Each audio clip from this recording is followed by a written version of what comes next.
Breaking news, 8 weary American missionaries are now back in the U.S. after arriving from Haiti overnight. But their ordeal is far from over. We'll bring you the latest.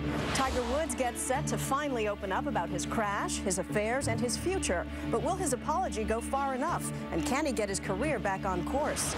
A 911 tragedy. A Pittsburgh man calls for help 10 times in the middle of a blizzard, but no one gets there to help save him.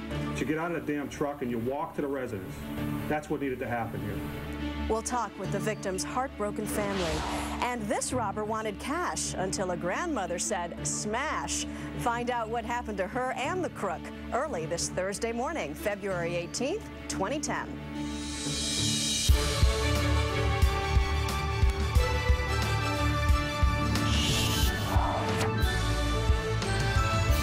It is a Thursday morning. Good morning, everybody. From New York, welcome to the Early Show. I'm Maggie Rodriguez. And I'm Harry Smith. We can't get over that video out of Massachusetts. You're not robbing the 7-Eleven. Sonny? In my wife's family, we'd call a woman who looks like that with a little babushka on, we call her a little Stoddy Baba. And she is feisty Stoddy Baba. She is giving this guy, look at her, she is giving him the business. We'll have more on that story. Yeah. In just a little bit.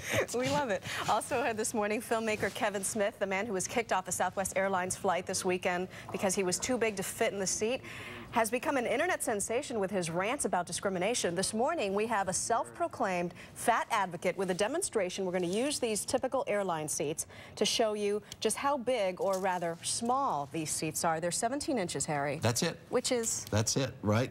Anyone would have trouble fitting in that. Well... Now imagine if you're plus-sized. We'll get to that story, too. But first, we begin this morning with that breaking news out of South Florida, where 8 of the 10 American missionaries charged with kidnapping in Haiti arrived overnight. But they still could find themselves going back to Haiti to answer more questions. CBS News correspondent Kelly Cobiella is in Miami this morning with the latest. Good morning, Kelly. Good morning, Maggie. Those 8 missionaries landed at Miami International Airport at 11:53 Eastern Time last night. They were kept well away from a throng of more than 20 reporters and cameras waiting to talk to them. In fact, by the time we caught up with them at 1:30 in the morning, it was clear they had no interest in telling their story. Please don't.